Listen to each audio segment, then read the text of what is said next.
محدثاتها وكل محدثة بدعة وكل بدعة ضلالة وكل ضلالة في النار اللهم صل على محمد وعلى آل محمد كما صليت على إبراهيم وعلى آل إبراهيم إنك حميد مجيد اللهم بارك على محمد وعلى آل محمد كما باركت على إبراهيم وعلى آل إبراهيم إنك حميد مجيد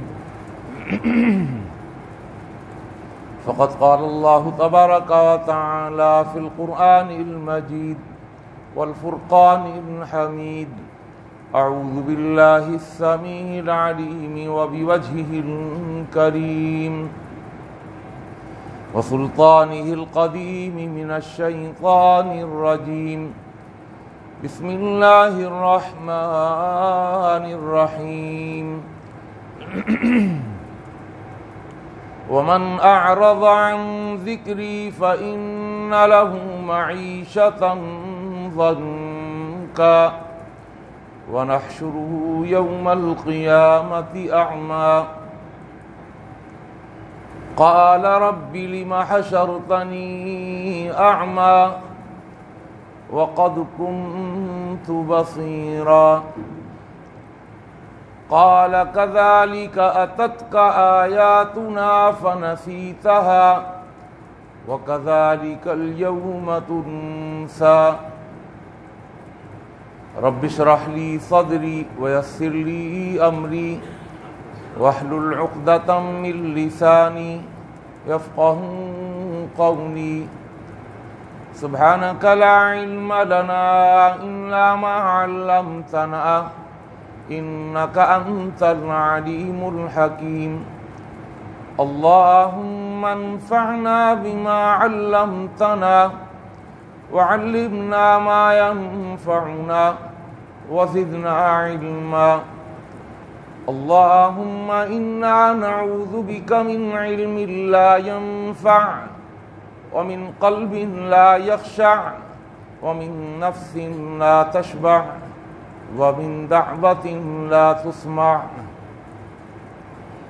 ہر قسم کی تعریفات و تحمیدات، تسبیحات و تقدیسات، تہلیلات و تمجیدات اور تہنیات و تکبیرات اس اللہ جل جلالہ و عم نوالہ کے لیے جس کی جتنی بھی تعریفیں بیان کی جائیں، جس کی جتنی بھی حمد و ثنا بیان کی جائے اور جس کی جتنی بھی تحسین و ستائش بیان کی جائے اور جس کے لیے جتنے بھی شکریہ کے کلمات ادا کیے جائیں کم ہیں۔ حق یہ ہے کہ حق ادا نہیں ہو سکتا۔ حمد و ثنا کے بعد درود و سلام نازل ہوں دونوں جہانوں کے سردار پیغمبر آخر الزماں حضرت محمد مصطفیٰ صلی اللہ تعالی علیہ وآلہ وسلم کی ذات اقدس پر، جسد اقدس پر، روح اقدس پر بے شمار بے حد و حساب ان گنت لا تعداد کہ جنہیں اللہ تعالیٰ نے ساری کائنات کے لیے رہبر، رہنما اور تمام جہان والوں کے لیے رحمت بنا کے بھیجا ہے۔ مختصر سی حمد و صلات کے بعد قرآن مجید کا 16واں پارہ 20ویں سورت سورہ طٰہٰ کی آیت نمبر 24 سے آیت نمبر 26 تک تلاوت، 3 آیات آپ کے سامنے تلاوت کی ہیں۔ اللہ تعالیٰ سے دعا ہے اللہ تعالیٰ مجھے اور آپ کو، ہم سب کو قرآن مجید کا صحیح فہم اور قرآن مجید کی صحیح سمجھ عطا فرما دے، اور جمعے کے توسط سے میں اور آپ جو بھی قرآن و حدیث کی باتیں اور نصیحتیں سنتے اور سناتے ہیں، اللہ ہمیں ان پر اخلاص کے ساتھ عمل پیرا ہونے کی بھی توفیق عطا فرما دے۔ قرآن مجید فرقان حمید میں اللہ تعالیٰ نے اس مقام پر انسان کا ایک بہت بڑا جرم، جو غلطی نہیں ہے بلکہ ایک بہت بڑا جرم ہے،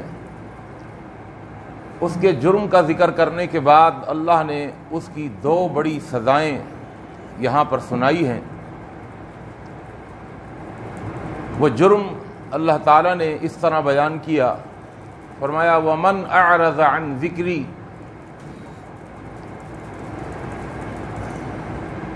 جو بھی شخص، من کے اندر عموم ہوتا ہے، اس کا عموم، اس کا اطلاق عام مسلمانوں کے لیے بھی ہو سکتا ہے، اور اس کا اطلاق اور اس کا عموم عام انسانوں کے لیے بھی ہو سکتا ہے، عام مسلمان یا عام انسان۔ من اعرض عن ذکری، جو بھی مسلمان ہو، مسلمانوں میں اس کا عموم ہے، مرد ہو عورت ہو، عرب میں رہتا ہو عجم میں رہتا ہو، امیر ہو غریب ہو، کوئی سی بھی قوم ہو، کوئی سی بھی نسل ہو، کوئی سی بھی زبان ہو، من اعرض عن ذکری، جو بھی اعراض کرے گا، اعراض کرنا، اعراض کا مطلب منہ پھیرنا، نظر انداز کرنا، اگنور کرنا، پیٹھ دکھانا، اہمیت نہ دینا۔ من اعرض، جو بھی اعراض کرے گا، کس سے اعراض کرے گا؟ فرمایا عن ذکری، میرے ذکر سے۔ اللہ فرماتے ہیں جو میرے ذکر سے اعراض کرے گا۔ ذکری سے مراد کون سا ذکر ہے؟ اس میں بھی مفسرین کی بہت ساری رائے ہیں، آراء ہیں۔ جو راجح قول ہے، ذکر تو بہت سارے ہیں، لیکن جو اللہ کا سب سے بڑا ذکر ہے وہ اللہ کی کتاب ہے۔ قرآن مجید میں اللہ نے اپنی کتاب کو الذکر کہا ہے۔ فرمایا وَأَنزَلْنَا إِلَيْكَ الذِّكْرَ، وَأَنزَلْنَا إِلَيْكَ الذِّكْرَ، ہم نے نازل کیا الیک، آپ کی طرف، الذکر، ذکر، لِتُبَيِّنَ لِلنَّاسِ مَا نُزِّلَ إِلَيْهِمْ، تاکہ آپ بیان کر کے، کھول کر کے لوگوں کے سامنے بتا دیں کہ کیا اتارا گیا ہے ان کی طرف۔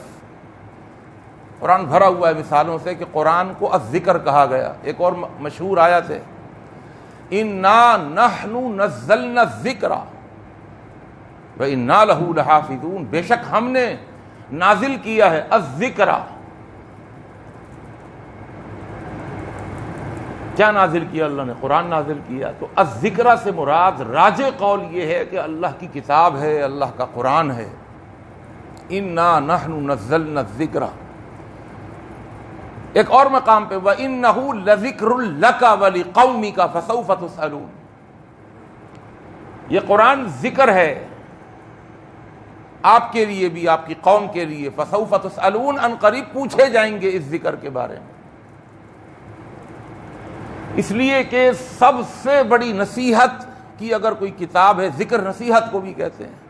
طٰہَ مَا أَنزَلْنَا عَلَيْكَ الْقُرْآنَ لِتَشْقَىٰ إِلَّا تَذْكِرَةً لِمَن يَخْشَىٰ، سب سے بڑی نصیحت کی کتاب ذکر کہتے ہیں یاد دہانی کو، یاد دہانی والی، یاد دہانی کروانے والی کتاب، جو اللہ کی یاد دہانی کراتی ہے، جو رسول کی یاد دہانی کراتی ہے، جو آخرت کی یاد دہانی کراتی ہے، جو دنیا میں آنے کے مقصد کی یاد دہانی کراتی ہے، جو جنت اور جہنم کو اس کی یاد دہانی کراتی ہے۔ بھول نہ جانا جنت کو، جہنم کو نہ بھول جانا، اللہ کے عذابوں کو نہ بھول جانا،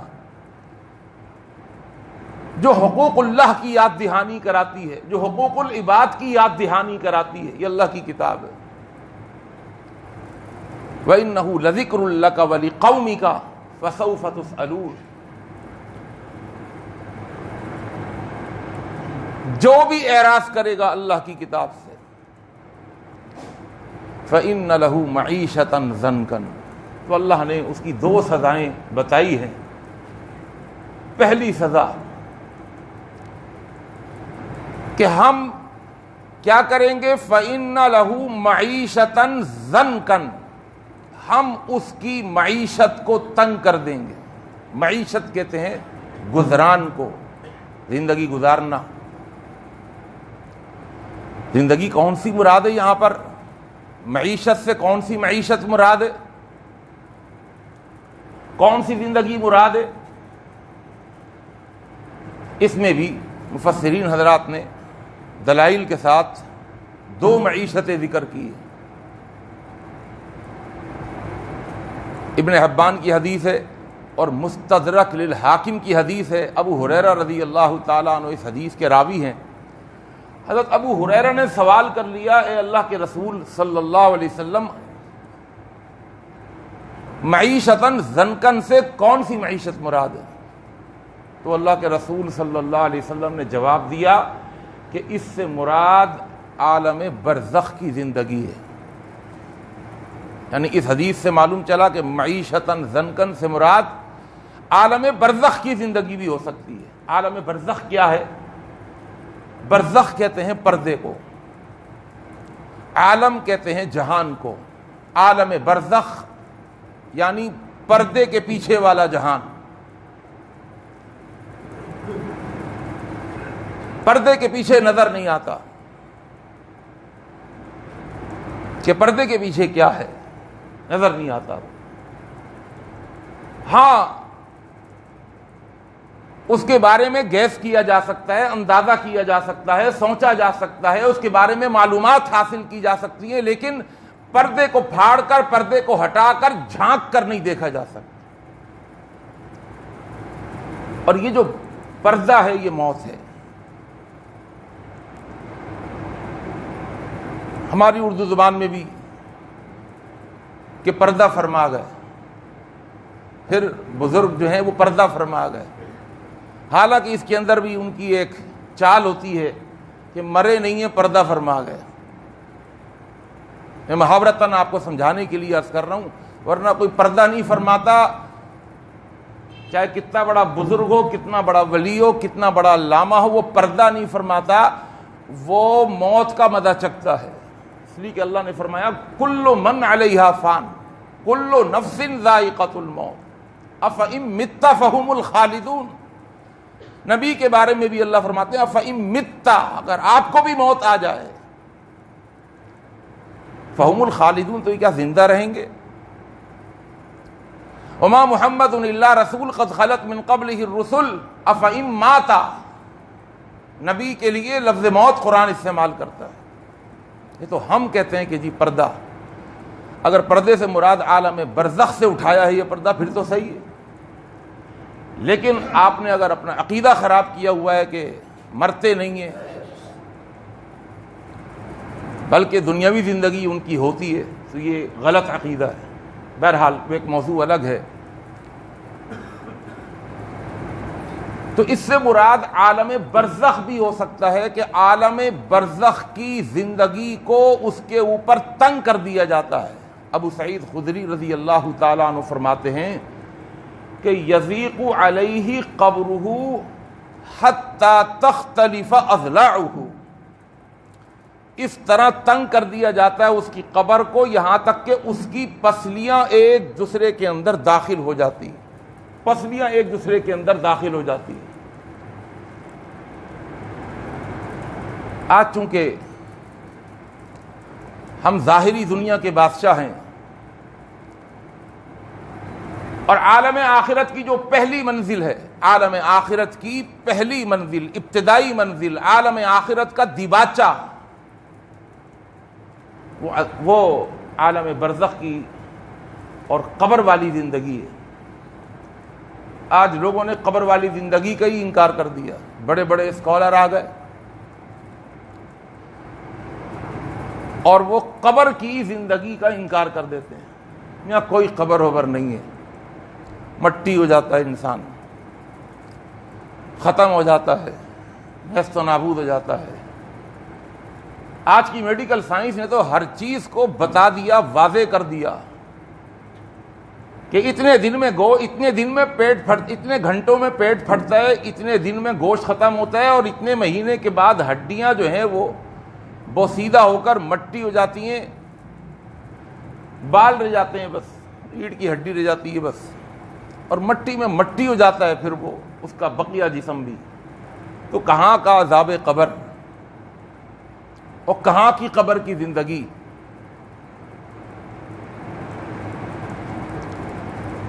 قرآن مجید کی واضح آیتوں سے انکار کر کے، اس میں تعویل کر کے، اور پھر بہت سارے اعتراضات کہ جی ایک اگر کوئی انسان اسے مچھلی نے نگل لیا تو پھر اس کی قبر کہاں سے آ گئی؟ بم بلاسٹ ہوا، اس کے بدن کے پرخچے اڑ گئے اور اس کا جسم بوٹی بوٹی ہو گیا، قیمہ قیمہ ہو گیا، اور پھر اس کے بعد مٹی بن گیا، اس کی کہاں سے قبر بنی؟ عجیب عجیب اشکالات، اعتراضات، حالانکہ ان سب کے جوابات دیے جا چکے ہیں کہ جسم کا جو ذرہ، جسم کا جو حصہ جہاں پر ہے، مچھلی کے پیٹ میں ہے، سمندر کی گہرائی میں ہے، منو مٹی کے نیچے دفن ہے، یہ ہوا میں اڑتے ہوئے ذرات کے اندر اگر اس کے جسم کا حصہ ہے، وہی اس کی قبر۔ قبر کا ایک خاص تصور جو ہمارے دماغ میں ہے نا، کہ مٹی کھودی جاتی ہے، مردے کو دفنایا جاتا ہے، اور سلیبس رکھ کر اوپر سے پھر مٹی تھوڑی سی اٹھا دی جاتی ہے، یہ ہے قبر، یہ بھی قبر ہے۔ لیکن جو مر گیا، ہوا میں تحلیل ہو گیا، ہوا اس کی قبر، جو مچھلی کے پیٹ میں گیا تو مچھلی کا پیٹ اس کی قبر، جو پانی کے اندر چلا گیا پانی اس کی قبر، جو سیاروں کے اندر، خلاؤں کے اندر جہاں کشش ثقل کا قانون ختم ہو جاتا ہے، اگر وہ وہاں پہ مر گیا وہی اس کی قبر۔ قرآن مجید فرقان حمید میں اللہ نے ایک سورت نازل کی ہے، سورت التکاثر، فرمایا بسم اللہ الرحمن الرحیم الہاکم التکاثر، تمہیں غافل کر دیا ہے تکاثر نے، حتی زرتم المقابر، یہاں تک کہ تم نے زیارت کر لی اپنی قبروں کی، اور تم اپنی قبروں میں پہنچ گئے۔ کس کی قبر کہاں ہے؟ کسی کی قبر مٹی میں ہے، کسی کی قبر ہوا میں ہے، کسی کی قبر پانی میں ہے، کسی کی قبر پرندوں کے پوٹوں میں ہے، کسی کی قبر مچھلیوں کے پیٹ میں ہے، حتی زرتم المقابر، وہی اس کی قبر ہے۔ ترمذی کی حدیث ہے، اللہ کے رسول صلی اللہ علیہ وسلم نے فرمایا ما رأیت منظرا الا القبر افظع منہ، آپ نے فرمایا کہ میں نے کبھی کوئی اتنا بھیانک، اتنا خوفناک منظر نہیں دیکھا جتنا قبر کا منظر۔ اللہ نے دکھایا نبی کو اور اللہ نے سنوایا نبی کو۔ اللہ کے رسول صلی اللہ علیہ وسلم کی ایک حدیث ہے ابن ماجہ کی، عن البراء بن عازب رضی اللہ تعالیٰ عنہ، اس حدیث کے راوی ہیں، کہتے ہیں کننا مع رسول اللہ صلی اللہ علیہ وسلم فی جنازۃ، ہم اللہ کے رسول صلی اللہ علیہ وسلم کے ساتھ ایک جنازے میں شریک تھے، اور ہم قبرستان میں پہنچے تو ابھی قبر تیار نہیں ہوئی تھی، فجلس علی شفیر القبر، قبر ابھی کھودی جا رہی تھی تو اللہ کے رسول صلی اللہ علیہ وسلم قبر کے کنارے بیٹھ گئے۔ قبر کے اوپر بیٹھنے سے اللہ کے رسول نے منع کیا ہے، نہا رسول اللہ صلی اللہ علیہ وسلم ان یجلس علیہا، قبر کے اوپر بیٹھنے سے منع فرمایا ہے۔ کنارے بیٹھا جا سکتا ہے، آس پاس بیٹھا جا سکتا ہے، اور بیٹھنے کے بعد صحابہ کہتے ہیں ہم نے اللہ کے رسول کو دیکھا کہ بالکل خاموش، آپ کے چہرے پر غم کے آثار نمایاں، پریشانی کے آثار نمایاں، اور پھر بیٹھنے کے بعد آپ نے کوئی بات نہیں کی۔ صحابہ کہتے ہیں کہ ادباً احتراماً، اللہ کے رسول صلی اللہ علیہ وسلم کی یہ کیفیت دیکھ کر ہم بھی آپ کے ارد گرد جمع ہو گئے۔ اتنی دیر میں فبکا، اللہ کے رسول رو پڑے، اتنا روئے کہ حتی بل الثری، یہاں تک کہ آپ کے چہرے کے نیچے جو جگہ تھی، سرا کہتے ہیں مٹی کو، اس مٹی کے اوپر آنسو گرنے لگے، یعنی آپ زاروں قطار رونے لگے کہ ٹپ ٹپ آپ کے آنسو آپ کے چہرے سے زمین پر گرتے رہے حتیٰ کہ وہ حصہ گیلا ہونے لگا، وہ مٹی کچھ گیلی ہو گئی، حتی بل الثری۔ ثم قال، اللہ کے رسول صلی اللہ علیہ وسلم رو رہے ہوں تو کیا صحابہ نہیں روئیں گے؟ صحابہ کہتے ہیں ہم نے بھی رونا شروع کر دیا۔ آج ہمارا قبرستان میں جانا بڑے اور انداز کا ہوتا ہے، اللہ اکبر۔ اور بھائی اگر رونا نہیں آتا کم از کم خاموشی تو اختیار کر لو۔ آپ نے مشاہدہ کیا ہوگا، کوئی مسنون طریقہ نہیں قبرستان میں جانے کا، باتیں کرتے ہوئے آدمی ہم قبرستان میں چلے جاتے ہیں، ٹولیوں میں بٹ جاتے ہیں۔ آپ یقین جانیے اس ممبر پہ کھڑے ہو کر بڑی ذمہ داری سے بات کر رہا ہوں، میرا بھی بہت مرتبہ جانے کا اتفاق ہوتا ہے، اپنے ان کانوں سے سیاسی گفتگو کرتے ہوئے میں نے لوگوں کو سنا، سیاسی گفتگو قبرستان میں جا کر، ایک سائٹ پر کھڑے ہو کر سگریٹ منہ پر لگا کر کش لگاتے ہوئے اپنی آنکھوں سے دیکھے، ہنستے ہوئے، باتیں کرتے ہوئے، ہنسی مذاق کرتے ہوئے قبرستان میں میری ان گنہگار آنکھوں نے دیکھا ہے۔ اللہ کے رسول جب قبرستان میں جاتے تھے تو آپ کا انداز یہ ہوتا تھا، فبکا، آپ رونے لگے، حتی بل الثری، یہاں تک کہ آپ کے چہرے کے جو نیچے زمین کی مٹی تھی وہ گیلی ہونے لگی۔ ثم قال، آپ نے فرمایا ایک ہی جملہ، یا اخوانی، اے میرے بھائیوں، لمثل ھذا فاعدوا، اے میرے صحابہ، اے میرے بھائیوں، یہاں کے لیے تیاری کر کے آنا، بغیر تیاری کے مت آنا۔ کیا تیاری ہے ہماری قبر کے لیے؟ آپ کہیں گے مولوی صاحب تیاری تو بڑی پکی ہے، وہاں تو صرف 3 ہی سوالوں کے جوابات دینے، مسئلہ ہی حل ہے۔ ہم نے تو سوالات بھی یاد کر لیے، یہ تو پرچہ آؤٹ ہو گیا، اس کے جوابات بھی ہمیں ازبر ہیں۔ اچھا کون سے سوال؟ کہا وہی جو آپ سناتے ہیں، پہلا سوال ہوگا من ربک، رب کون ہے؟ اس کا چھوٹا سا جواب ہے ربی اللہ۔ دوسرا سوال من نبیک، نبی کون ہے؟ اس کا بھی چھوٹا سا جواب نبی، میرے نبی محمد صلی اللہ علیہ وسلم۔ تیسرا سوال ما دینو کا، دین کیا ہے؟ اس کا چھوٹا سا ایک لفظ میں جواب ہے دینی الاسلام، میرا دین تو اسلام ہے۔ نہیں میرے دوستو، میرے بزرگوں، وہاں ہر ایک صحیح جواب نہیں دے سکے گا۔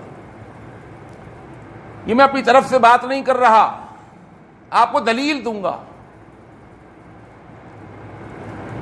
اللہ کے قرآن کی یہ آیت، من اعرض عن ذکری، جس نے میرے ذکر سے، میری اس کتاب سے، اس قرآن سے، اس نصیحت سے اگر اعراض کیا ہوگا، فَإِنَّ لَهُ مَعِيشَةً ضَنْكًا، میں اس کی معیشت کو، میں اس کی اخروی زندگی کے دیباچے کو، میں اس کی قبر کی زندگی کو تنگ کر دوں گا۔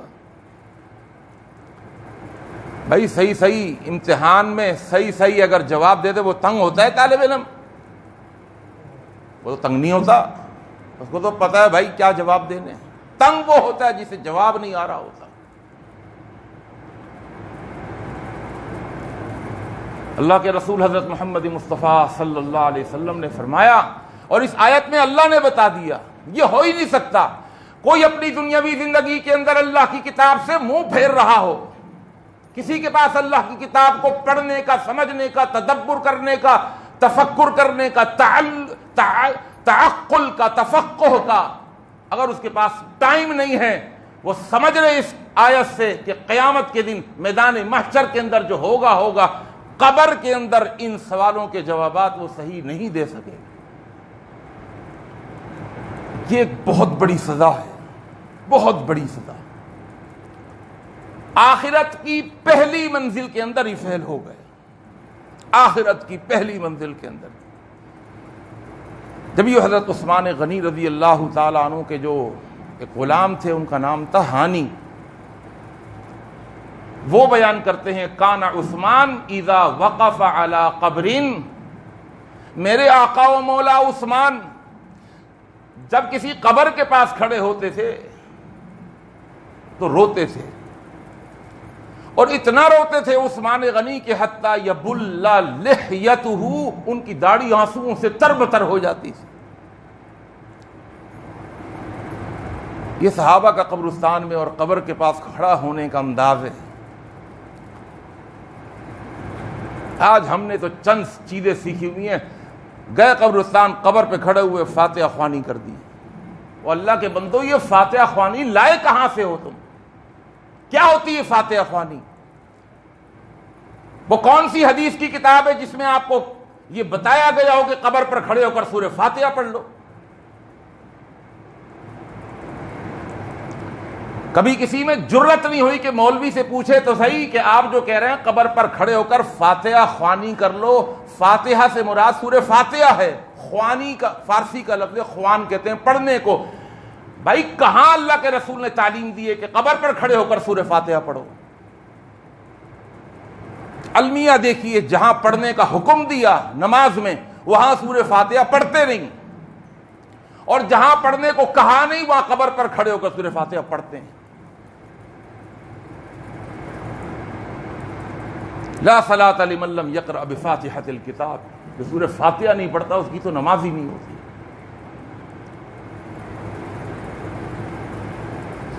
پوچھا اللہ کے رسول انا نکون وراء الامام، امام ہم امام کے پیچھے ہوتے ہیں. کہا اقرؤوا فی نفسہا، پھر دل میں پڑھو، لیکن پڑھنی ہوگی.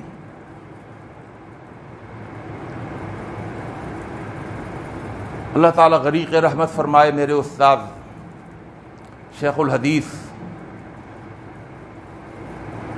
نیو ٹاؤن کے اندر، بنوری ٹاؤن میں، نظام الدین شامزئی،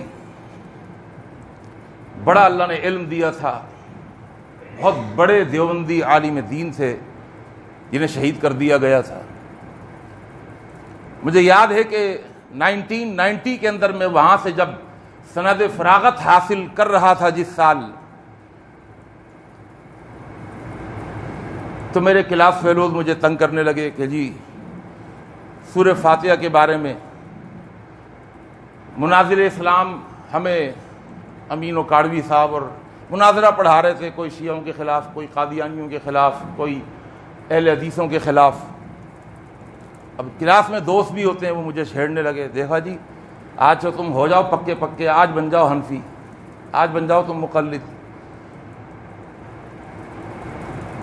نظام الدین شامزئی کے پاس میں گیا اپنے ان دوستوں کو لے کر.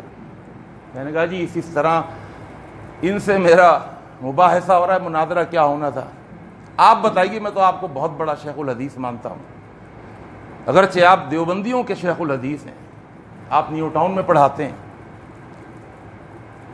میں بڑی ذمہ داری سے بات کہہ رہا ہوں، اس منبر پر کھڑے ہو کر انہوں نے کہا یہ سورہ فاتحہ کی بات کرتے ہو، میں خود سورہ فاتحہ امام کے پیچھے پڑھتا ہوں، اس لیے کہ سورہ فاتحہ کے بغیر نماز نہیں ہوتی. اللہ اکبر. میرے ساتھی حیران رہ گئے. کہا میں تو یہ ڈنکے کی چوٹ پہ کہتا بھی ہوں، 5 انگلیاں برابر نہیں ہوتی. ہمارے نانا مولانا شیخ الحدیث شیخ القرآن مولانا عبدالستار صاحب محدث دہلوی، وہ کہا کرتے تھے کہ 2 طرح کے ہوتے ہیں، ایک جامد ہوتے ہیں جن کے اوپر جمود ہوتا ہے، اور بعض وہ ہوتے ہیں جن کے اندر جمود نہیں ہوتا. وہ ہمارے بھائی ہیں، اگر ان کے سامنے حدیث سنا دی جائے، حدیث رکھ دی جائے تو وہ اس کو مانتے ہیں. ہاں ان کا تعلق نہیں ہے، ان کا تعلق دیوبندی مکتب فکر سے، لیکن وہ جامد نہیں ہوتے، وہ اڑیل نہیں ہوتے، کیونکہ وہ علم خود پڑھ نہیں رہے ہوتے بلکہ پڑھا رہے ہوتے ہیں، اور وہ دین کو اندر سے جھانک کر کے سمجھ چکے ہوتے ہیں، ان کے اوپر جمود نہیں ہوتا، وہ حق گوئی کے اندر بے باک ہوتے ہیں۔ بہرحال اللہ کے رسول حضرت محمد مصطفیٰ صلی اللہ علیہ وسلم کی حدیث، صحابہ کہتے ہیں کہ ہم کان عثمان اذا وقف علی قبر، قبر پر کھڑے ہوتے تھے، روتے تھے۔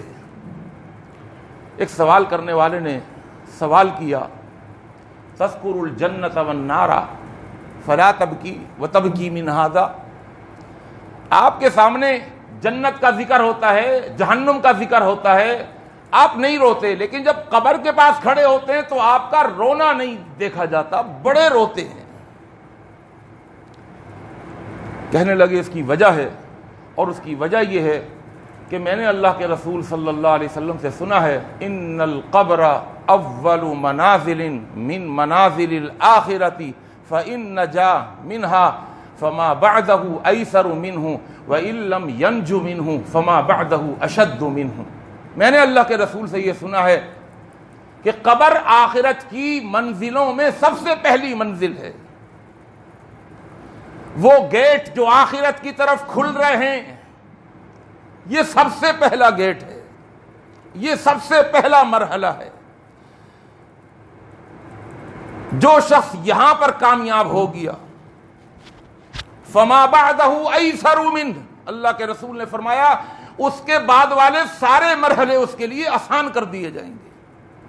وَإِن لَّمْ يَنْجُ مِنْهُ، جو یہیں پر اٹک گیا، جو یہیں پر رک گیا، جو یہیں پر پھنس گیا، فما بعدہ اشد من، اس کا مطلب یہ ہے کہ آخرت کی ساری منزلوں میں وہ اٹک جائے گا، وہ لٹک جائے گا، وہ ناکام ہو جائے گا۔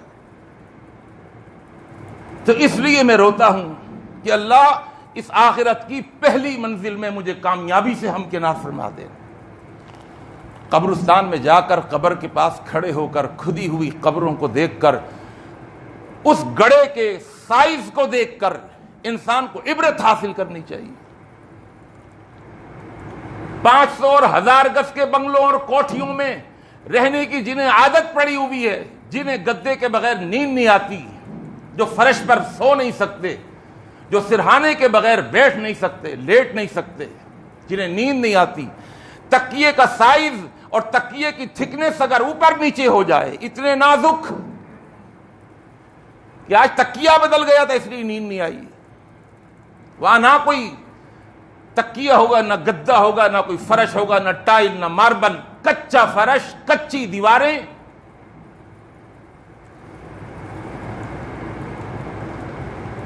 وہ بھی ایک زندگی ہے، وہ بڑی لمبی زندگی ہے۔ حضرت ابو ہریرہ رضی اللہ تعالیٰ عنہ 5374 حدیثوں کے حافظ اور اتنے سارے شاگرد، جب ان کے مرنے کا وقت قریب آیا تو رونے لگے۔ شاگردوں نے کہا اتبکی علی فراق الدنیا، استاد محترم اے ابو ہریرہ دنیا کو چھوڑے جانے پر رو رہے ہیں کہ میرا مرنے کا وقت قریب آ گیا، بچنے کی امید نہیں ہے، تو اس لیے رونا چھوٹ گیا۔ کیا جملہ جواب، کیا جملہ اور کیا جواب دیا۔ کہنے لگے ہرگز نہیں، میں دنیا کو چھوڑے جانے کا غم اور افسوس کر کے نہیں رو رہا، اب کی علی قلت الزاد و بعد السفر، رو اس لیے رہا ہوں کہ میرے پاس زاد راہ بہت کم ہے، میرا سفر بڑا لمبا ہے۔ زاد راہ قلیل ہے، سفر طویل ہے۔ جتنا سفر لمبا ہوتا ہے اتنا زاد راہ ہوتا ہے، میرے پاس اتنا زاد راہ نہیں۔ دیکھیں نا، 1 مہینے کے لیے آپ نے سفر پہ جانا ہو تو 1 مہینے کا زاد راہ لیا جاتا ہے، 1 سال کے لیے سفر پہ جانا ہو تو 1 سال کے حساب سے اپنا سوٹ کیس تیار کیا جاتا ہے۔ اس لیے رو رہا ہوں کہ میرے سفر طویل ہے اور میرا زاد راہ بہت قلیل ہے۔ ابن ماجہ اور طبرانی کی روایت ہے، اللہ کے رسول صلی اللہ علیہ وسلم سے ایک عبداللہ ابن عمر اس حدیث کے راوی ہیں، ایک انصاری نے سوال کیا، اے اللہ کے رسول صلی اللہ علیہ وسلم، من اکیس الناس و احزمہم، اور صحابہ بھی بڑے پیارے سوالات کیا کرتے تھے. اے اللہ کے رسول صلی اللہ علیہ وسلم یہ بتائیے سب سے زیادہ عقل مند، سب سے زیادہ سمجھدار، سب سے زیادہ زیرک، فہیم، ذہین، فطانت، ذکاوت، ذہانت رکھنے والا، عقل مند، دانا اور بینا انسان کون ہے؟ جس کی دانائی ہو، جس کی بینائی ہو، جو آنکھوں سے بھی دیکھتا ہو، دل کی آنکھوں سے بھی دیکھتا ہو. آپ نے کیا جواب دیا؟ سب سے زیادہ عقل مند. ہاں سب سے زیادہ. یہ نہیں کہا جس نے سب سے زیادہ بینک بیلنس، جس نے سب سے زیادہ کاروبار میں آگے بڑھا ہو، جس کا سب سے بڑا بنگلہ ہو، جس کی سب سے بڑی تجارت ہو. نہیں، فرمایا اکثرہم ذکرا للموت و استعدادا للموت.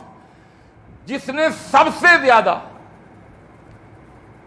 موت کو یاد رکھا ہو اپنی زندگی کے اندر، جس نے اپنی زندگی میں اپنے مرنے کو یاد رکھا ہو کہ مرنا بھی ہے بھائی،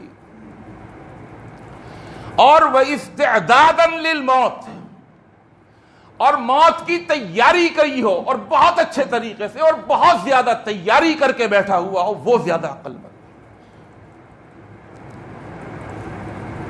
ایک اور حدیث اللہ کے رسول حضرت محمد مصطفیٰ صلی اللہ علیہ وسلم کی، اما عائشہ رضی اللہ تعالیٰ عنہ فرماتی ہیں ما رأیت رسول اللہ صلی اللہ علیہ وسلم بعد صلاة الا تعوذ من عذاب القبر.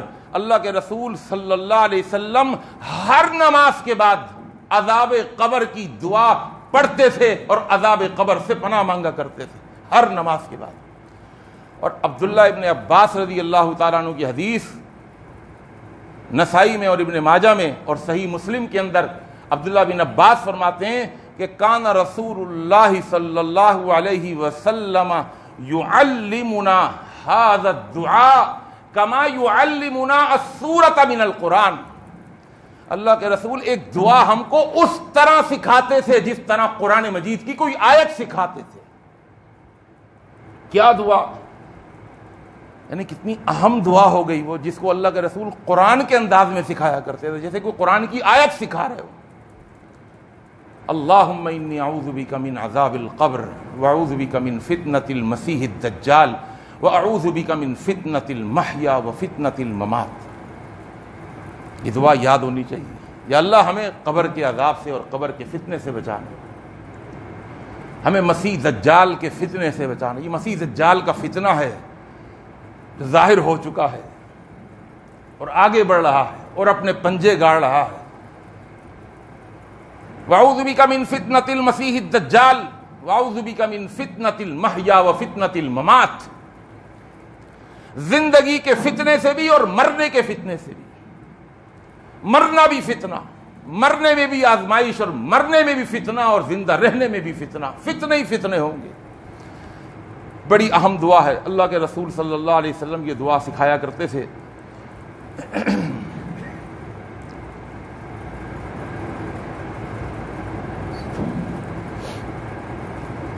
بس ایک اور حدیث سن لیجئے، وقت مکمل ہو گیا.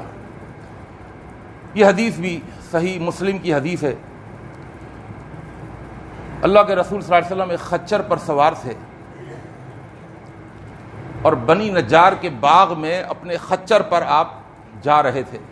آپ کے صحابہ بھی آپ کے ساتھ تھے. اذ حادت به فقادت تلقیہ. صحابہ کہتے ہیں ہم نے دیکھا اچانک اللہ کے رسول صلی اللہ علیہ وسلم کا جو خچر تھا وہ بچکا، اچھلا. خچر جو ہے وہ گدھے سے بڑا ہوتا ہے، گھوڑے سے چھوٹا ہوتا ہے، اس پر آپ سوار تھے. وہ اچھلا، کودا، اور اس طرح اچھلا قادت تلقی ہی، قریب تھا اللہ کے رسول کو نیچے گرا دیتا. وہ اللہ کے رسول خچر سے اپنی سواری سے نیچے گر جاتے. آپ سنبھلے، آپ نے دیکھا فَإِذَا أَقْبُرٌ سِتَّةٌ أَوْ خَمْسَةٌ أَوْ أَرْبَعَةٌ، 6، 5، 4 قبریں جو تھیں وہاں پر اس جگہ پر تھیں. اللہ کے رسول صلی اللہ علیہ وسلم سواری سے نیچے اترے. فقال، آپ نے فرمایا من يعرف اصحاب هذه القبور، بھائی کوئی ہے جو ان قبر والوں کو جانتا ہو؟ کون ہے یہاں پر؟ فقال له رجل انا یا رسول اللہ، ایک شخص تھا، اس جگہ کا مالک ہوگا یا جاننے والا ہوگا، اس نے کہا انا یا رسول اللہ، میں جانتا ہوں قبر میں کون لوگ ہیں۔ اللہ کے رسول نے سوال کیا فمتا مات ہؤلاء، یہ لوگ کب مرے ہیں؟ قال ماتوا فی الاشراق، یہ شرک کی حالت میں مرے ہیں۔ تو اللہ کے رسول صلی اللہ علیہ وسلم نے فرمایا ان هذه الامه تبتلى في قبورها فلولا ان تدافنوا لدعوت الله ان يسمعكم من عذاب القبر الذي اسمع منه، ان کو عذاب ہو رہا ہے، اگر مجھے اس بات کا ڈر نہیں ہوتا، لولا ان تدافنوا، کس بات کا ڈر؟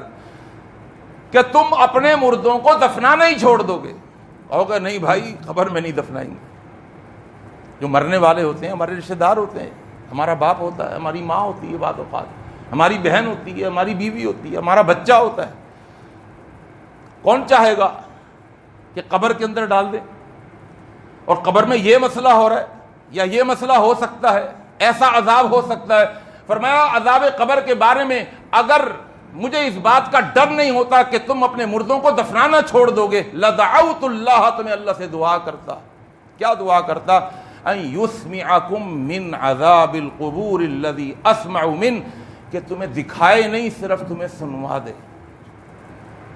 دیکھنا تو بڑی بات ہے، عذاب قبر کے اندر جو آوازیں ہوتی ہیں اس کی آوازیں اتنی بھیانک ہوتی ہیں کہ اگر وہ آوازیں اللہ تمہیں اگر سنوا دے تو تم اپنے مردوں کو قبر میں دفنا نہیں چھوڑ دو گے۔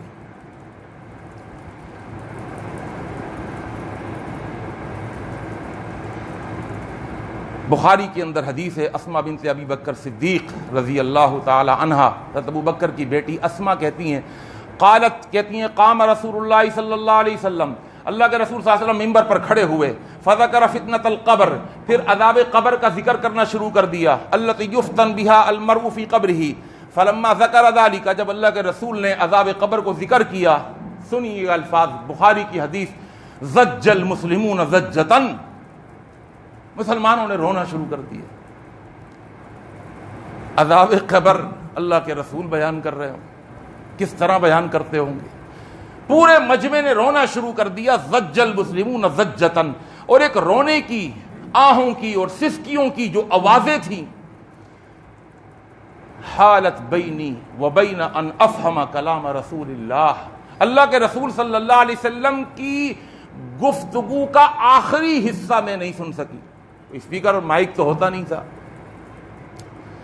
مرد آگے بیٹھے ہوئے ہوتے تھے، پیچھے عورتیں بیٹھی ہوئی ہوتی تھیں۔ حضرت ابو بکر صدیق کی بیٹی اسماء کہتی ہیں کہ جب لوگوں نے رونا شروع کر دیا تو میں اس گونج کی وجہ سے، اس آواز کی وجہ سے اللہ کے رسول کی حدیث کا وہ آخری حصہ میں سن نہیں سکی، ان کی گونج حائل ہو گئی میرے اور اللہ کے رسول کے کلام کے درمیان۔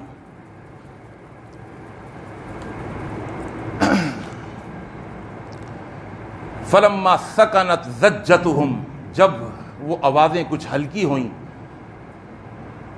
قلت لرجل قریب منی، تو میں نے اپنے قریبی بھائی سے سوال کیا، ماذا قال رسول اللہ صلی اللہ علیہ وسلم فی آخر قولہ، اللہ کے رسول نے آخر میں کیا جملہ کہا تھا؟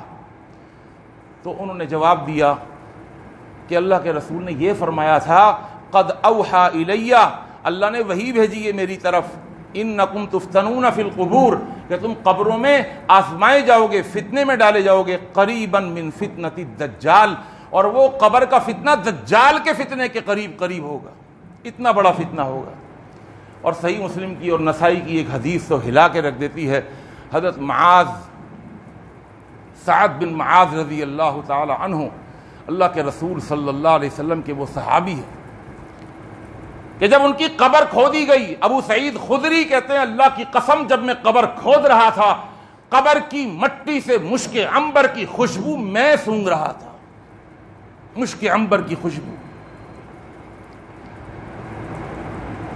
اور جب ان کی روح قفص عنصری سے پرواز کر گئی، اس وقت اللہ کے رسول صلی اللہ علیہ وسلم کی گود میں ان کا سر، انہیں کفنایا گیا، نہلایا گیا. جب قبر کے اندر خوشبو والی مٹی میں جب ان کو قبر کے اندر اتارا گیا، اللہ کے رسول صلی اللہ علیہ وسلم پریشان ہو گئے.